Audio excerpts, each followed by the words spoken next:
Baik, bismillahirrahmanirrahim. Alhamdulillah, wassalatu wassalamu ala rasulillah wa ala alihi wa ashabihi wa man wala.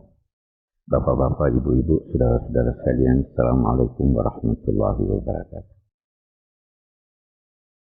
Malam ini saya mau memilih judul ini saya pilih karena 4-5 orang kirim SMS sama saya bertanya soal Rajab.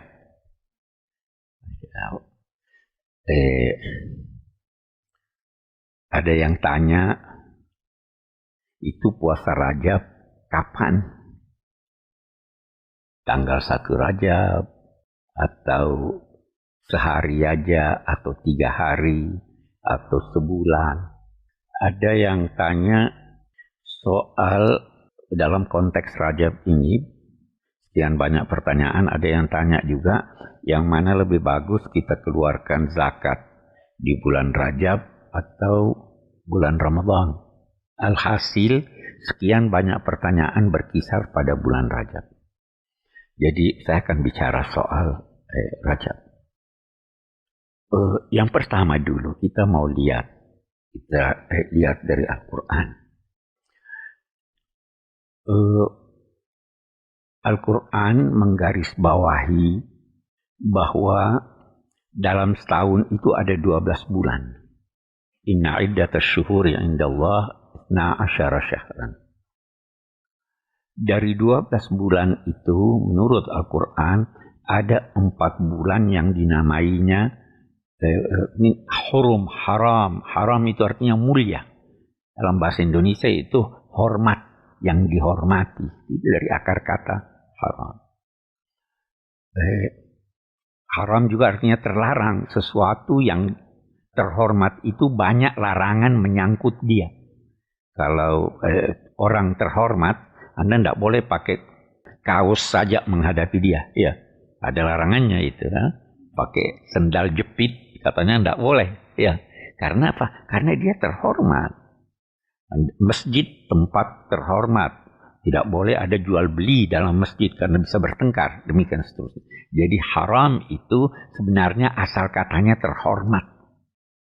Nah, Masjidil Haram. Masjid yang dihormati. Nah, menurut Al-Quran ada 4 bulan yang haram. 4 bulan haram itu adalah Muharram, Dzulqa'dah, Dzulhijjah, dan Rajab. 4 bulan. Kehormatan bulan-bulan ini sudah diakui atau ditetapkan oleh kaum musyrik sejak dulu. Jadi orang-orang musyrikin juga itu sangat menghormati ke-4 bulan ini. Sehingga mereka menginginkan agar dalam bulan itu ada kedamaian. Tidak boleh ada perang. Tapi orang-orang musyrik sebelum datangnya Islam ini itu sangat senang berperang. Hidupnya dari perang. Tetapi sebagai manusia itu punya naluri mau damai. Manusia begitu. Maka mereka menentukan 4 bulan. Tidak boleh ada perang. 4 bulan itu tadi saya katakan Muharram, Dzulqa'dah, Dzulhijjah, Rajab. Tetapi terkadang mereka mau perang, tetapi terhalangi oleh bulan itu. Apa yang mereka lakukan? Mereka lantas tangguhkan bulannya. Misalnya, kalau di Muharram mereka mau perang, mereka berkata, Muharram bulan depan. Itu ada ayat yang menyatakan, Innaman nasi'u ziyadatun fil kufr. Menangguhkan bulan, yakni bulan haram, ke bulan yang akan datang, itu adalah penambahan dalam kekufuran. Jadi sudah kafir, tambah kafir lagi kamu.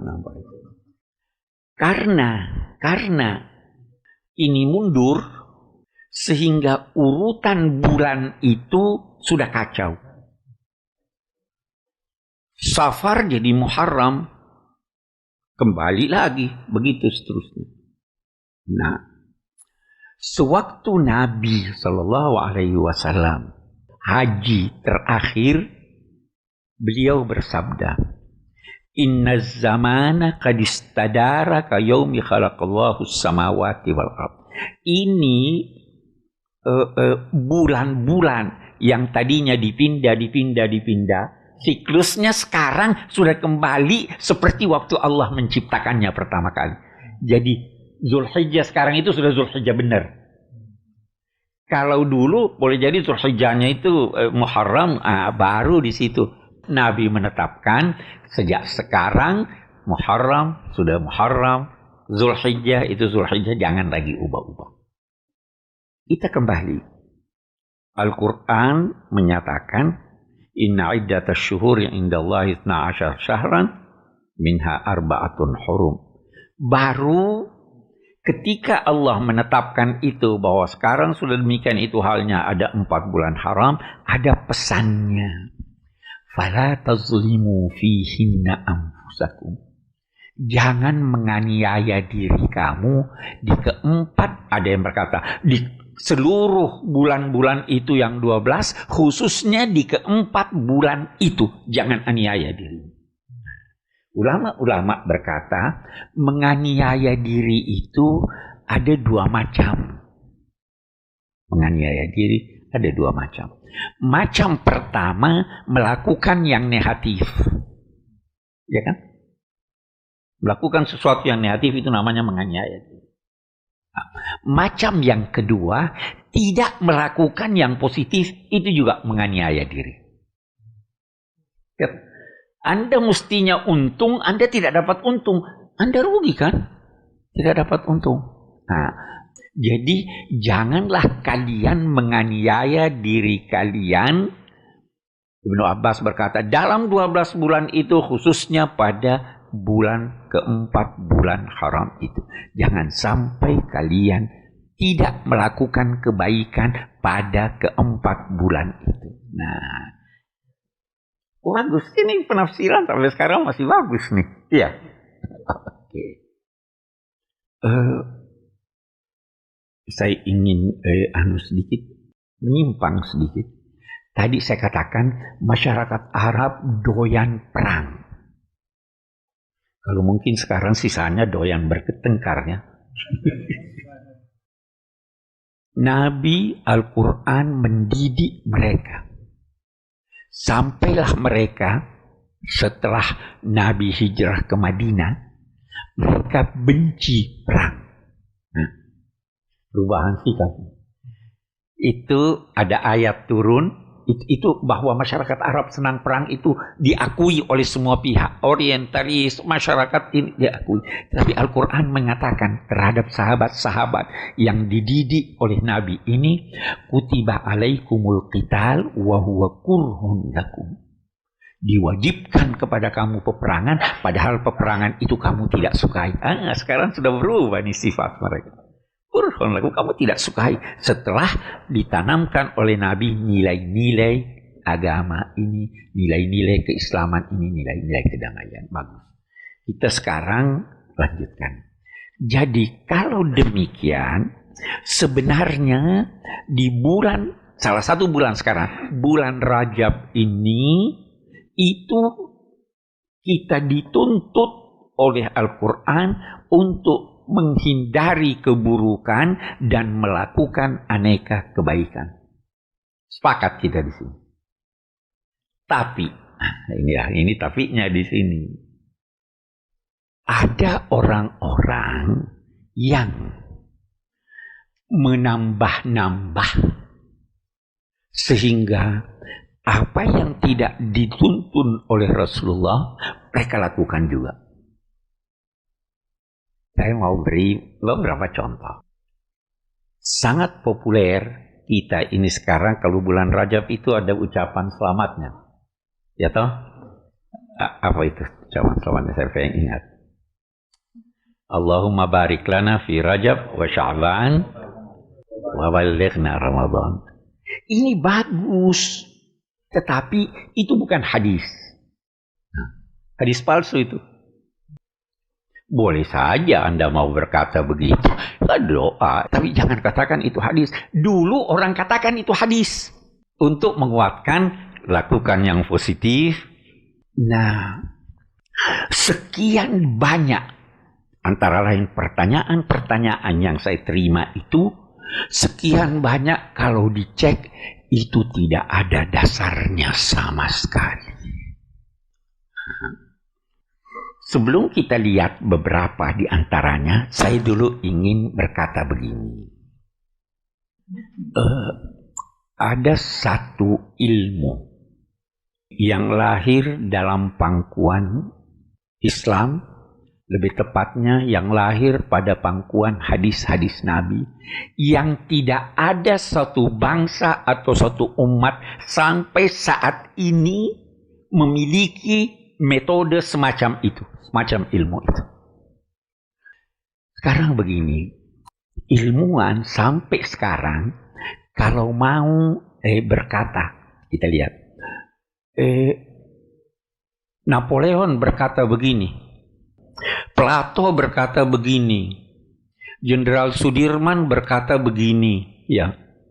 Kalau saya tanya, siapa yang beritahu Anda? Katanya hadis tidak begitu. Hadis baru sahih kalau memenuhi 5 syarat. Yang pertama, yang menyampaikan pada Anda harus orang yang jujur. Yang menyampaikan pada Anda harus disampaikan oleh orang sebelumnya yang juga jujur. Kalau orang yang menyampaikan pada Anda sebelumnya tidak semasa dengan Anda atau tidak pernah bertemu dengan Anda, hadisnya ditolak. Jadi kalau Anda berkata, Pak Harto berkata begini, Anda hidup pada masa Pak Harto? Enggak diterima. Ya, hanya sekarang ini kita punya alat rekam toh, tetapi alat perekam kita pun sudah bisa dipalsukan. Itu baru dia jujur. Betul jujur. Bagaimana ingatannya? Bagus enggak ingatannya? Kalau ingatannya enggak bagus, tidak diterima. Bersambung enggak dari A ke B ke C? Jangan sampai dia berkata, saya terima dari si A. Si A menyampaikan dari C. Mana B-nya? Tidak ada ilmu seperti itu. Itu ilmu hadis. Baru dicari lagi. Apakah ini uraiannya, kontennya sejalan dengan Al-Quran atau tidak sejalan? Sejalan dengan hadis-hadis yang lain atau tidak? Kalau tidak, ditolak. Nah, jadi diperhatikan itu semuanya. Satu hal yang saya ingin katakan. Dulu, ini kita lihat nanti penyakitnya sampai sekarang nih. Dulu ada orang-orang yang kerjanya pokoknya saya catat apa yang saya dengar. Soal itu benar atau tidak itu urusan Anda. Jadi banyak buku-buku hadis sampai sekarang masih ada yang isinya itu sebenarnya nggak benar. Kalau Anda baca misalnya At-Tabari, itu ulama besar, ahli sejarah. Dia katakan, saya pokoknya sampaikan, saya tidak menyampaikan amanat ini, saya harus sampaikan, saya dengar ini. Soal benar atau tidak itu urusan Anda. Anda baca, saya ingat saya waktu di pesantren dulu, disuruh guru saya hafal hadis. Saya sudah hafal banyak hadis. Dia kasih buku ini, hafal ini hadis. Setelah sekian lama saya sudah hafal semuanya, baru dia beritahu saya, itu semua hadis dhaif. Ya Allah, kenapa suruh hafal? Supaya kamu tahu bahwa itu hadis dhaif. Jadi begitu.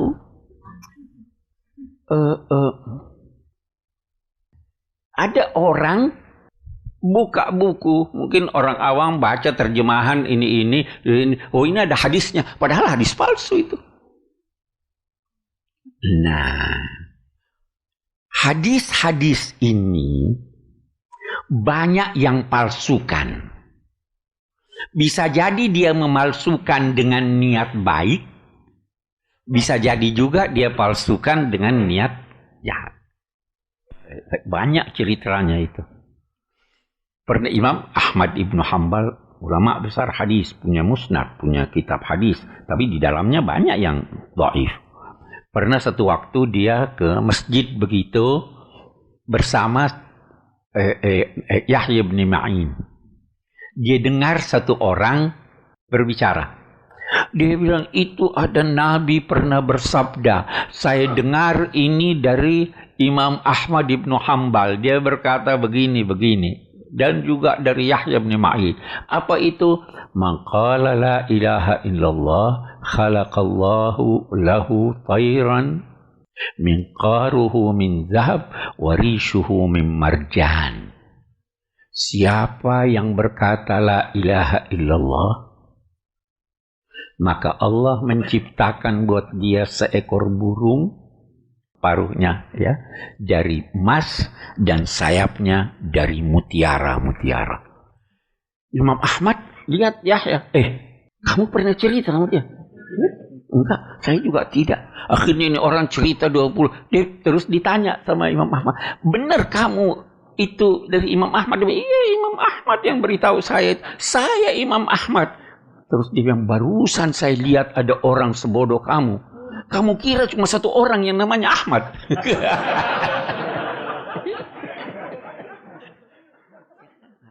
Itu jadi anak. Itu hadis. Nah, ada orang-orang yang memalsukan hadis ini, bisa jadi karena dorongan ingin merusak Islam. Itu ada. Itu ada satu orang yang pernah dijatuhi hukuman mati, tapi dia benci betul sama Islam. Dia katakan apa? Saya tidak peduli, sudah ada 4.000 hadis di mana saya menghalalkan yang haram saya halalkan. Ada orang-orang memalsukan hadis. Tahu bagaimana caranya dia palsukan hadis? Dia ditegur, kenapa kamu palsukan hadis? Dia bilang, itu kan yang dilarang berbohong, berkata bahwa Nabi bersabda yang merugikan. Kalau menguntungkan itu tidak apa-apa. Apa jadinya ini? Oh, dia bikinlah hadis-hadis apa? Siapa yang baca surah ini dapat rezeki. Itu umumnya fadhailus suwar. Keutamaan surah-surah Al-Quran itu sebahagian besar palsu. Tapi itu kan beredar sama kita. Nah, itu banyak. Ada orang-orang yang fanatik mazhab. Ada hadis, Nabi katanya bersabda begini. Ada satu orang dari umatku namanya Muhammad bin Idris. Adarru ala ummati min iblis.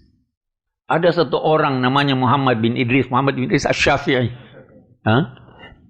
Itu lebih buruk dan lebih berbahaya terhadap umatku dari iblis. Ini orang nih. Ya kan? Ada lagi yang puji ini, puji itu. Itu fanatik mazhab. Boleh jadi fanatik bangsa. Adalah yang muji-muji orang Persia atau muji-muji orang Arab atau mencela ini, mencela itu. Itu hadis-hadis. Itu harus diteliti dong. Itu ada satu buku namanya Tanwirul Miqbas fi Tafsir Ibn Abbas. Satu buku tebal. Di situ dimuat katanya pendapat-pendapatnya Ibnu Abbas. Untuk apa itu? Nah, ada orang sampai sekarang ada yang begitu. Jadi dia punya ide, kalau dia yang ucapkan orang ragukan. Jadi dia bilang, oh si A bilang, si B bilang. Oh itu kata Imam Syafi'i itu hanya puluhan itu pendapatnya Ibnu Abbas itu yang benar. Lainnya tidak. Jadi saya ingin berkata bahwa ulama-ulama itu menilai setiap hadis ini benar atau tidak benar.